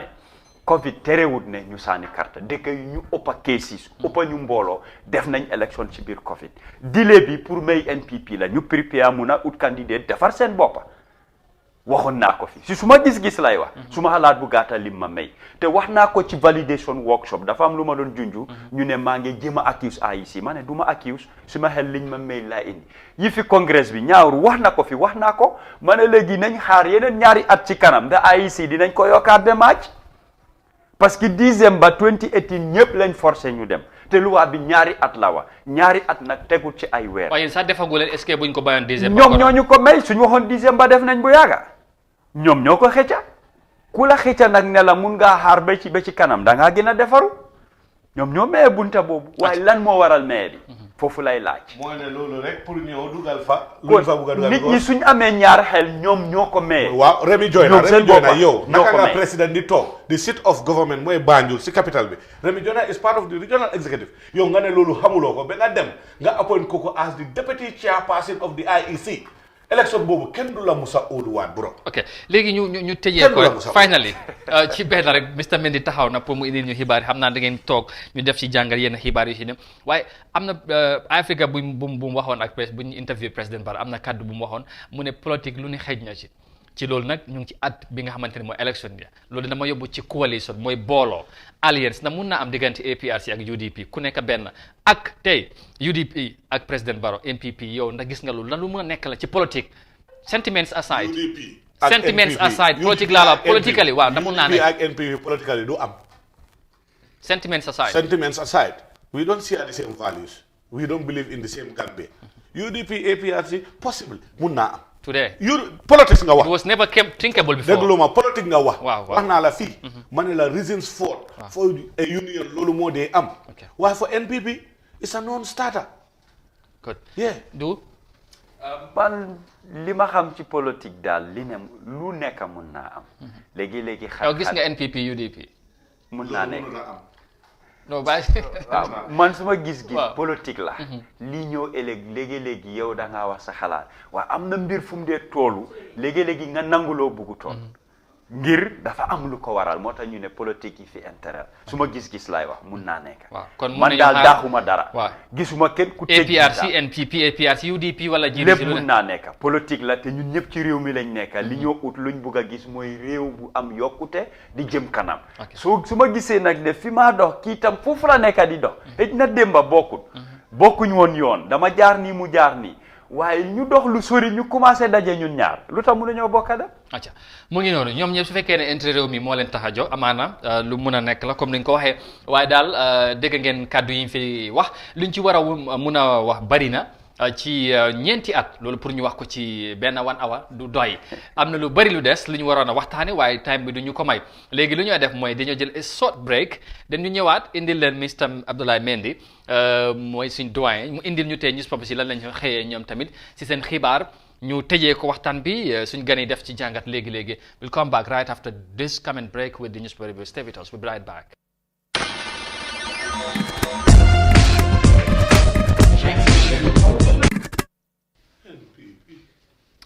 Welcome back. We are back for the final part of the edition. That is the Good Morning Africa, right here on Africa TV. And we say thank you very much to many of you who have been commenting also on the discussion today. You have been reacting to the 4 years of leadership of the President, Adama Barrow, in this country called the Gambia, the Smiling Coast. It has been 4 years today since he was sworn in as the President of the Gambia. So what did you make of his leadership? And keep them coming, and it will be very interesting to hear from you. But now we will bring on Abdoulaye Mendy to tell us what the newspapers also are reporting this morning, on this Tuesday morning. Mr. Mendy, ñu ngi lay nuyu am mbégte ñu jàkkaarloo waat ak yow si suba sile ñu bàyyi la nga nuyoo gars yi den su ko defee ñu yegsi si xibaar yi. jërëjëf Amadou ma fay la ba noppi nuyu sa gan yi nga am tey ci sa plateau bi dellu si waat comme niñ koy defee bés bu ne muy newspaper review bi indi li nga xam ne nag moo gën a fës ci yenn ci ay kayit yi nga xam ne yooyu lañ ràññee ci biir réew mi fii mu di ay kayit yi yëgle comme niñ ko dee defee tey dinañ tàmbaliwaat ak standard newspaper ci seen front page bi ci li nga xam ne nag jàngee nañ ko tey li ci gën a fës nag ci langue politique bi only Jammeh can decide when to return loolu ki ko wax mooy njiitu interim leader bu APRC di Fabakary Tombong Jatta waaw leneen tam liñ gis mooy Gunjur Murder suspect bi ba tey gisaguñ ko wala boog sax jàppaguñ ko ndax réeréwuñ mbir ne waxoon nañ fi ne tegoon nañ ko loxo waaye loolu mu ngi mel ni amut finance minister bi tam daal dina addu jëmale ko ci lii di Jaane commission bi ci ay tuuma yi nga xam ne ne tegoon nañ ko ci ndoddam li ne daal bokkoon na ci ñu doon jàppale Jammeh pour mu def naka sudul noonu ak koppari réew mi nee na daal loolu dëgg ju bari newu ci leneen tam gis nañ ko muy police PRO wane na daal police su Gambia jéego yi nga xam ne ñu ngi koy def pour topp ñaawteef ji nga xam ne am na ñi ko defoon génne ay nataal yu tilim mu kenn ci ay kilifa ci biir réew mi nekkoon diplomate te it mu nekkoon aspiring presidential candidate yi GAP di benn ci ay political party leneen tam ñu gis ko ci muy UDP ñoom daal dinañu wane seen jaaxare ci lu jëm ci wàllu kaaraange réew mi ndax bu fekkee ay takk der mën nañoo jógee biir réew yi Sénégal dugg ci biir réew mi di fi def naka sudul noonu ak askan gi amaana bu fekkee nangutoo am ci diggante ñaari réew yi nguur gi war naa indi leeral jooju pour askan gi xam lu ci ne kii tam ab looya la moom nee na daal ni ñuy dalalee ak ni ñuy jàppee nit ñi foofu ca airport ba mooy gan yuy dugg si ci biir réew mi fii di leen quarantine mu ngi mel ni dañ leen dee arrest di leen detain maanaam anam biñ koy defee duy bokk ak li nga xam ne lu cëral ak yelleefu doomu aadama la gis nañ tam ci front page bi NIA Jeng te it mu nekk ci bërëbu àttekaay bi moom daal am na ay kàddu ya nga xam ne yum yëkkati la jëmale ko ci laajte yiñ koy laajte foofu ci bërëbu àttekaay bi ci gannaaw bañ koy àttee ci ñaar fukki tuuma ak juróom yi yëkkati teg ko ci seeni ndodd ñoom ñenn ci ay kilifa ñuy juróom-ñeent te kenn ci ñoom dëddu woon àddina ci ay weer ci ginnaaw lii moo fësagum bokk na ci yenn ci ay ponk yi ñuy waxtaan waaw su ko defee ñu nga tal nañu ci ban bu nga xamante ne mën nañ cee wax rek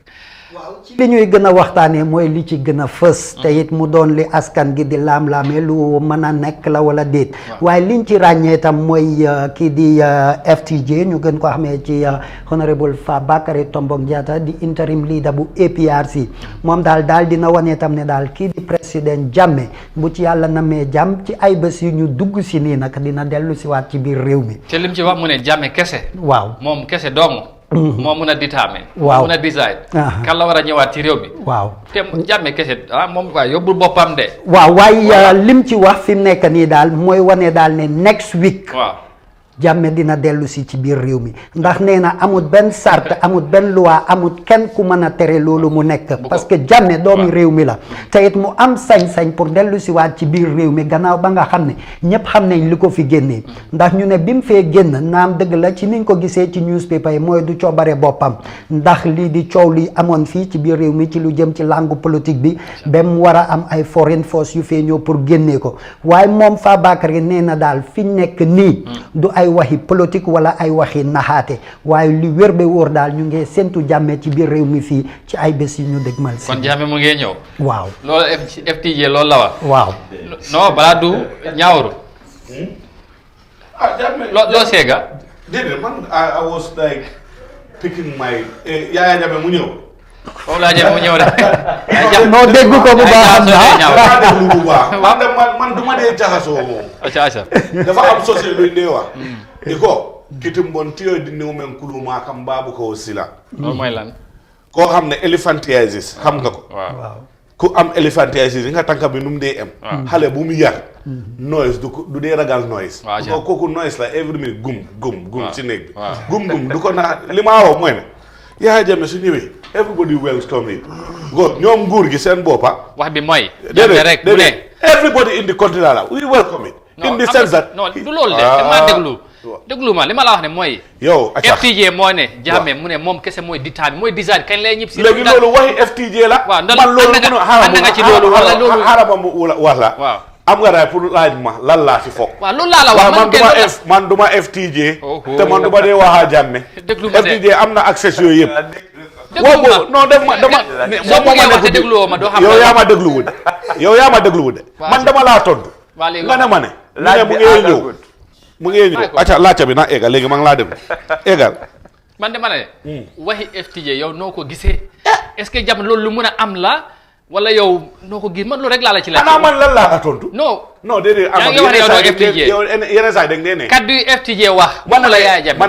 déedéet waaye man waxuma la ne kaddu yu mu wax su ma la bëggee tontu tamit da maa wax ne ma wax FTJ waaw acca defal léegi waxal yow loolu nga bëgg waxal noo ko bëggee déedéet man da ma laaj man ne la Yaya Jammeh su ñëwee fii ñëpp a ko welcome in the sense that he's a Gambian citizen te moom lu wax dëgg la amul benn lu waa si réew mi boo wax ne amul right pour mu ñëw amul loolu government bi si boppam président baa ngi toog ñu ne mu ñëw xanaa dégguloo Fatoumatta Jawara mu ne Yaya Jammeh na ñëw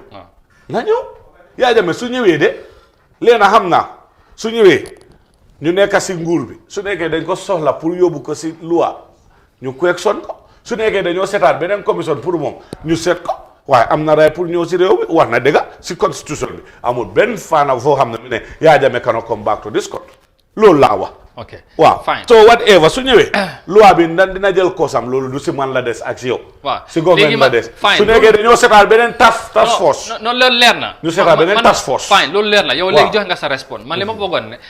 bëggoon nga wax ne mooy ne Jammeh kese moom moo mun a détermine ñëwam wala nguur gi foofu ñu wax ci wala Gambien si wala naka la wala international body yi wala dina am ñu ci wax foofu laa bëggoon nga ñëw nga wax waaye yow jox nga sa response man du ma la wax loolu. waa léegi waa jeex man nekkuma si international body. waa du nekkuma si government. da man laaj man si suma xalaat bu gàtta lan laa foog léegi waa léegi du soo laajee international body ak sa government parti li la wax na noo gisee kàddu yooyu li mu wax ne moom rek mooy mun a détermine kañ la moo ñëw loolu dëgg la interview bi man maa ko arrange Panderi Touré moo ko interview of Star FM maa ngi fa woon man suma boppa record naa ko bu mu ko waxee ne saa yu nekkee na nga mu ngay ñëw comme kañ how soon si la ko ne mun naa nekk next week mun naa nekk next month or 3 months so daf ko doon joxee misaal waaye minute ne next week Jammeh mu ngay ñëw loolu laa bëgg a leeral daf ko laaj how soon ci sa gis-gis so mu woon ko ne comme ci loi su neexoon Jammeh next week mu ñëw léegi lii xew loolu nguur moo ko détermine du nit ñi seen bugga wala leneen te nguur lépp lu moo détermine ci loi la koo teg lu leer nekkul moom ci coobeereem rek waaye ñëwam est-ce que moom kenn mun na koo design waaw mun naa ne déggoo li ma la mun naa ew mu taka bagaasam mu ñëw léegi su ñëwee ci nguur bi la des lan lañ bëgg ci moom Sidi Ndiaye fii la dem Equatorial Guinée mu ñëw Sidi yeneen général yi dem na ñëw ne Yaya Jammeh tamit su duggee pile mu ñëw loo ko def loolu du benn de waaw doo ko def tam dara foog ñu leeral ko bu fekkee am na ab leeral giñ ci war a def xëy na standard niñ ko bindee moo indi ñagaso parce que li Dudu wax mooy ne mun naa am waaye fii liñ fi wane liñ fi bind ci anglais mooy the APRC leader Fabakary Tombong Jatta has said exiled former leader Yaya Jammeh will decide when to come back and he could be here as early as next week. Yeah, he could be here. Yeah. That is Loolu they are not saying also this is English language. waaw si dafa laaj how foofu laa wax pour dëgëral moom itam naa am ci wax waaw loolu moom leer na pour dëgëral li moo wax but story bi boo demee ba ci biiram tam am na fi nga xam ne mu ngi laa ne he can not he could he can waaw ba léegi rek ba léegi mun naa ñëw la moo wane mooy ne loi terewu ko waaw acca ñu dem ci la interview bi man maa ko doon rek waaw so loolu bokk na ci li nga xam ne moo lëmbeegum kayit yi parce que ci front page yu standard la nekka leneen tam ci li ñoo waxtaanee mooy finance ministre bi moom àdduna jëmale ko ci lii di Janneh commission bi ndax réeréwuñ mbir ne Janneh commission bi tam xelaloon na lii di nguur gi ne moom de war nañ koo yedd ci la nga xam ne nag mooy jëflante gim doon jëflante wala dooleel gim doon dooleel Jammeh ci wàllu koom-koom niñ ko doon doxalee ci biir réew mi moom nee na bu fekkee loolu am na de moom loolu yëngalu ko parce que moom liñ ko ci tuuma yëpp nekkut parce que moom nee na bokk na ci ñi nga xam ne ci jamono jooju dina doon yedd Jammeh ci mbiru ni muy jëflantee ci wàllu koppar te am na yu bari yi Jammeh daan bëgg di def moom dina ci doon taxaw ne loolu du antu kon bu fekkee Janneh commission bi am na li ñuy leeral dañ war a leeral yépp mu leer ndax am na li ci biir li nga xam ne leeraluñ ko lii mën a setal deram te nee na bu fekkoon ne moom itam tilim na boobu tilim comme niñ koy waxee nii mbootaayu xeeti àddina bi ak yenn ci ay mbootaay yiy jëflante ak Gambia ci wàllu koppar duñ doon nangu pour jëflante comme ak moom comme ministre te nguuru Barrow tam Barrow du ko doon mën a tànn comme moom mu doon ministre bi yore wàllu koppar comme li nga xam ne noonu lañ ko tuumal ne dooleeloon na wala boog enable la woon ci jamono Jammeh. li nga ci wax doy na ma bëgg a ku nekk ci comment yi rek quickly du li olof di wax rek borom dëj bi mun naa jooy dëjam dafa génn waxal boppam leeral kon fi ñu ko tënkam mooy commission bi dafa mel ni seen liggéey des naa àgga parce que soo junjee nit dara da nga war a isi ay firnde yu leer luy wone loolu waaye nit ki su ko gisut loolu mun na cee génn man foofu su ma meli maa joxoñ baaraam commission bi dinañ ci am waala waaye ci fànn bi moo waxee ne su doon moom comme liñ ko jiñ ne dëgg la comme yeneen mbootaay kuréel yi duñu liggéey ak moom te président bi du ko jël foofu d'accorduma léegi-léegi mu óor la ne diw saay-saay la nga jël ko ngir sa njëriñ wala loo xam ne da ngaa mun a am yoon ci ñoom ñeneen ñi ci biti président bi moo la tànn du yow la ñoo jëflanteel waaye nguur la ñoo jëflanteel te place boobu yaa fa toog soo nekkoon ku bon sax dinañ jëflante ak yow waaye dinañ xam fu ñoo em ak fu ñoo dugga ak yow waaw loolu taxul koo setal ok ñaawru dégg nga Mamboure Njie li mu wax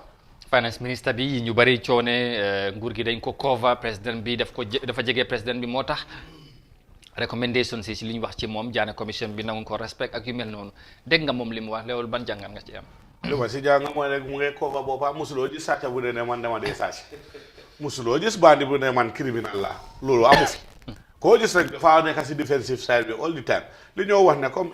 jaanum ko waxee dëgg la yow nit ki dañ dee xam track record am kii lu moo def baaxu te xam nga ko fii naal kuñ joxoñ tufle la su yàggee nga tooy loolu laa mën a wax Mamboure moom na nekk foofu rek cover moom am na ba pare because moom dañ génnee report te report boobu dañ def investigation oolee ñoom yëpp si commission bi ñu toog ku nekk ñu laajte la notwithstanding ne yow fekkeewuloo kii bu moo wax nga wax loolu moo ko implicate ne moom he is adversely mentioned there government bi génnee white paper la mooy white paper mooy ne pick and choose yow ñoom mu mbuga mu isi leen on board liggéeyaa ñoom bañ mu teg leen i sarta mooy ne dama la baan dama la lifin su nekkee nangut andutaa luwaa sax président bi moo def loolu lu tax mu def loolu best reason non to Mr. President Barrow ak soo gisee Mamboure di waa tey ne if they have respected the commission at least ñu ne balaa ñoo even have a conclusive finding on the issue nañ suspect ñëpp ñu toogaangum am na doomi réew ñu bëri ñu fi ñoo xam ne mun nañoo maan position boobu pour bañ a isi naka su du noonu ëllëg ñu foog ne because nit ki suñ ko tuumalee place buñ ko tuumal xaaral place buñ ko tuumal foofu lañ ko delluwaat su nekkee am na njuujaay dafa am access to kayit yooyu ak document yooyu mun na see delluwaat mu tamper with evidence yoo xam ne mun nga ko implicate so loolu it doesn't make sense Barrow moom daal non da ngaa waan Mr. Dous moom ñu dox time bi ñu ngeen waaw comme ni nga ko waxee rek xëy na waxtu mayuñu ko Standard newspaper lii bokkoon na ci liñ ci tànn ak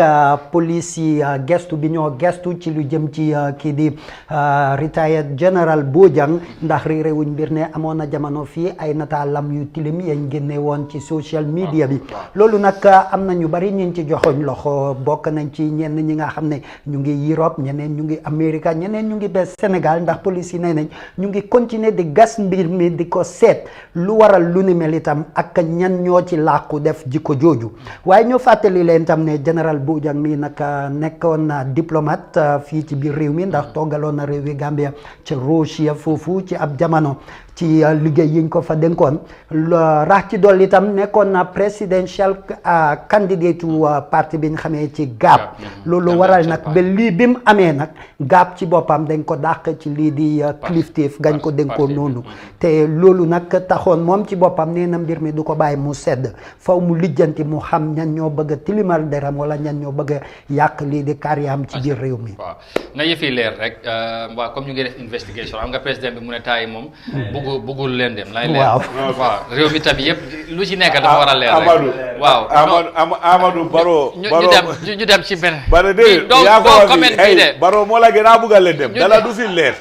Barrow buggul leen dem Barrow dafa buggal leen dem dala du fi leer soo buggee leen dem IGP bi nii ñu ngee toppa note piso bi nañ toppa cocaine bi moo ees ñu dem moo fi nekk news trending cocaine ñu want to know di cocaine ñu dem waaw ok buñ jógee ci loolu dinañ dem ci Foroyaa newspaper Foroyaa tam li ñu wane mooy Cheikh Omar Dieng di ñu gën ko xamee ci Sa Dieng moom nee na kii di ministre Yankuba Sonko moom moo joxe woon digal wala moom moo laajtalu woon pour ñu jël Solo Sandeng yóbbu ko ca NIA headquarters si jamono biñ ko tegee loxo leneen tam ci liñ ci gis tam ñu bind ci mooy lawmakers ñu ngi leen a jàngal ci yan pexe la ñii di njublaan yi dee jël pour luubal mbiru xaalis ak dooleel terrorisme ci biir àddina bi fi nekk nii waaw mooy money laundry yii nii ñu gis tam ne Gambia Police Force ci lu jëm ci wàllu dawalin ñu ngi koy yeesalaat ñu ñoo joxee nit ñi kayit pour ñu dawal lu waral loolu mooy réewuñ mbir ne accident yu bari ñu ngi am ci biir réew mi te anam biñ ko bugg a indee nii nag ci jamono ji dina metti pour ñu bari pour ñu mën a am kayit yooyu bu jaaree ci yoon ku mënul daal buñ ko jox lañ si lool rek Covid-19 bi nag ñu ne Gambia am na kenn ki nga xam ne nag ñàkk na ci bakkanam ak ñaar fukk ak ñetti nit ñi nga xam ne am nañ ci lii di 23 new cases. waaw new cases yi Waaw. lii moo bokk ci li fësagum ci Foroyaa newspaper. loolu doy na waar de. kees yi saa ngay yokku. ñu ke variant baa ngi ci réew mi ak yu mel noonu te waaw doy na waar daal mu ngi noonu te ñu ngi war a dugg si élection ak yu mel noonu ay congrès yëpp mu ngi ci yoon bi xam nga gars yi nu ñu koy gisee waaye. Maseet yow ban nga ci am rek. liñ ci tànn mooy Cheikh Omar Dieng moom moo nekkoon deputy director of operations ci liñ wane fii nii waaye am na ñi ne moom moo nekkoon director of operations foofu ca NIA ndax ñoom itam biñ leen tegee loxo muy juróom-ñeenti ci ay kilifa NIA yi jël nañ ñaar fukk ak juróom ci ay tuuma teg ko ci seeni ndodd te bokk na ci tam mu di faatu bakkan kiñ xamee ci Solo Sandeng nekk ndawal UDP moom nag Cheikh Omar Dieng li nga xam ne wax na ko ci lu jëm ci loolu nag mooy de ki nekk minister of interior di Yankuba Sonko moom moo joxe woon ndigal pour ñu jël kii di Solo Sandeng moomu gannaaw buñ ko jàppee ñu yóbbu ko ca NIA pour investigate ay mbiram. waaw mu ngi noonu xam naa ne loolu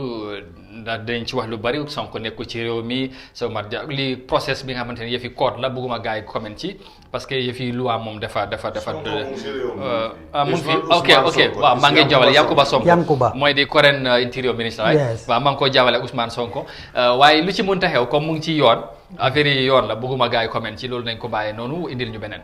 waaw leneen ci li ñoo indi mooy mbiru dem ak dikk bi muy ci wàllu dawalin gi ndax seetlu nañ ci ay at ci ginnaaw lu ci mel ni 2016 ñëw ba 2020 mu ngi mel ni accident yi ci kaw tali bi mu ngi xaloon na sakal lool te li ko dee waral lu bari ci gestu li muy wane mooy sàggante dawalkat yi wala oto yi ndax doon nañ ay oto yi nga xam ne yi war a daw ci kaw tali gi la loolu waral ba Gambia Police Force nag seen traffic unit bi bëgg naa yeesalaat ni ñuy joxee driving license ak nu ñoo joxee tam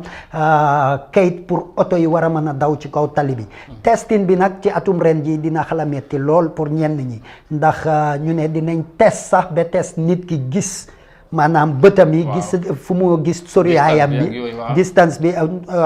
fan la ak tam mooy daal doxalin bi nañ ko war a maturity nit ki ndax boo ko seetee tam Amadou lii ci yeneen i réew niñ dee testé pour joxe licence ak biir Gambia dafa am wuute ju bari parce que ci yeneen réew yi ñun mi ci try ñeena da ngaa dem exams dafa am oral am théorie ba noppi balaa ngaa ñëw ci practical waaye ci Gambia bi fii liñ gën a ràññee mooy dañ lay yóbbu ci kaw tali bi ñu ne la pour nga test nii ak nii amaana ndax Gambia dañ bugg a soppi indi système boobu wala déet parce que liñ dee gis tam fii mooy ñu bari ci driver su Gambia bi fii nii ñu jàngee moto Gambia xeebuñ seen xam-xam ak seen man-man boo leen génnee biir Gambia dugal leen ci yeneen réew pour ñu war a dawal foofu daf dee jafe lool because of traffic laws yi ak rules yi duñ ko dee mën a respect lu bari. waaw du lan nga ci bëgg a comment parce que accident yi daf dee bëri ba pare ñu ñoo joxee licence ñu bëri seen xel ci tey parce que léegi nga ku mel ni comme man mun loo moto jékki-jékki rek am ki ma gisee ñu am nuñ doxalee yëf yi bi am licence wala nga dem benn yoon rek nga am sa licence ak mel noonu tey dogal yi nga xamante ni kilifa yi jël nañ ko ba ñu bëgg a yeesalaat système bi mooy doxalin bi nuñ koo joxee ak mel noonu naka nga gisee initiative boobu. jërëjëf loolu am na solo te si suma gis-gis wareef la ma gum ne lu waroon a tàmbali la bu yàgga soo xoolee moto yu nekk ci réew mi tey soo ko waree def kañ lay jeex laaj bi loolu moo ci am solo ngir ñenn ñi foog ñu xëy dem liggéey li ñoo liggéey mënuñ koo bàyyi di dem def testing xëy na benn bés la am ci week bi pour mun koo def benn bés boobu ñaata ngeen ko mun a def ci bés te nit ki mun naa jaabante ñëw tey munu koo def ëllëg noonu su yàggee mu toog benn place kon ñoom tam nañ ci sóoraale loolu ñu bañ koo yàkkamti génn ak doole def ko di wax ne rek ñu bari dañ leen jàngal dawal man dama ko def faral di wax waaye jàngaluñ leen trafic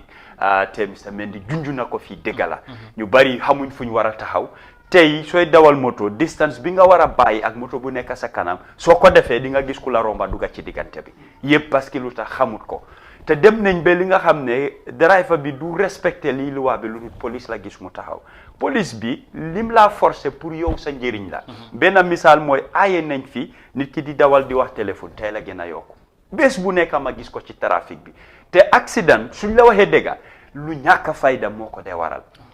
ñaari moto ñoo mbokkante ku nekk su waxee déggaam di nga gis ne lu foolish moo ko cause waaye su amee rek ku nekk keneen ki la. su ma la déggee mooy tamit nit ñi jëluñ seen responsabilité ci yëf yi. lu bari surtout driver yi di nga gis kuy dawal moto yaa ngee waxtaan ba di sànni loxo ba di wàcca tali. loolu nit ki da nga ko war a moytu. mu nekk lu doy waar. ñaawru naka nga gisee initiative di bu police bi jël wala change doxalin bi ni ñoo joxe licence yi ak yu mel noonu seet tamit nit ñi na mokkal leen liñ jàng dawaleen bi ci réew mi léegi ñu bari jàpp ne comme du mu ngi ko nit ñi tamit duñ dee jël seen responsabilité. better late than never. waaw it's the right time di dafa yàgg war a am. accidents yi dañ dee am ba pare licence yi nuñ dee isoo licence tamit dañ ko war a contrôle.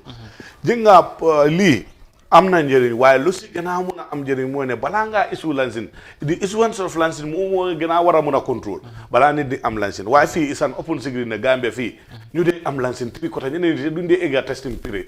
dañoo toog si kër bi licence ñëw fekkale lu xew te dañ am control mécanisme yooyu bokk nañ si yoo xam ne xale bu ndaw amul 18 years because of whatever dafa am connection fii nga gis muy dawal moto xam nga ñaata xale ñoo dee am licence fii di dawal moto they don't even they def 360 di def yeneen games yi on traffic the police sometimes they know about it and people with affluence and connections in this country seen doom yi ñoo dee behave otherwise so dafa nekk lu doy waar mu nekk loo xam ne da ngeen faat bakken yi da ngaa gis maa ngi jógee block last week jógee si provinces bi maa gis taxi bu bàyyi yoon bi dem naaw dugga si néeg yes over 50 or 75 meters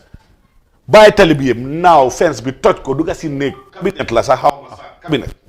mu ngi fa aj façon yooyu noonu lu ko dee waa naa driver yi bàyyi di def yeneen yi di jëfandoo yeneen yi di dawal moto soo bëggee buus oo nga bëgg a jël dara jikko yi